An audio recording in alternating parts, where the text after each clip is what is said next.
Hello మో, welcome back to my channel. This is అరైకి. ఒరే నువ్వా ఇలా వచ్చాంట్రా? ఇంటి ముందుకి ఏం అమ్మనికి వచ్చిన ఈయనకి కొనబెట్టేదాకా సావ దెంగేస్తాడమో.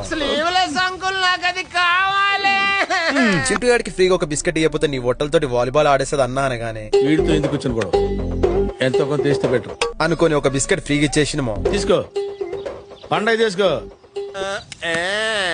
లేక్లా తినకూడదురా, కొంచెం కొంచెం తినాలి. వెనకాల ఇంక ఇద్దరు కూర్చొనికి స్పేస్ ఉన్నప్పుడు కూడా ఎందుకురా వానాకాలంలో కప్పల్లాగా అట్లా తుక్కొని కూర్చుంటారు. ఇంకా హనీమూన్ అవ్వలేదు పిల్లలకి, అందుకే ఈడోడు రోడ్ మీద ఆన్ ద స్పాట్ బిస్కెట్లు తయారు చేసి అమ్ముతున్నాడు. అన్న దగ్గర 5 కిలోల బిస్కెట్లు కొంటా అని శాంపుల్ కిందకి కేజీ బిస్కెట్లు దింగి దీని అర్జెంట్ గా పనిందని పక్కకి దింగేసినాము. ఎంగిలి కూడు కాసపడే కుక్కల కాడికి వచ్చేపోయే నలుగురు దగ్గర ఒంటెలు తాగిన బెటర్ కదా. ఏం జన్మరా మీది? సాయంత్రం అట్లా చల్లగా దెంగి తిందామని ఓల్డ్ ముంబై ఐస్ క్రీమ్ కి వచ్చేసినాము. ఫ్లేవర్స్ అన్ని బానే ఉన్నాయి కానీ ఇంత చిన్న ఐస్ క్రీమ్ కి 200 దెంగినము. అలాంటప్పుడు రాకూడదు. ఇదే 200కి బయట 20 పుల్లైసులు వస్తున్నాము. కక్కుతున్న కమండలో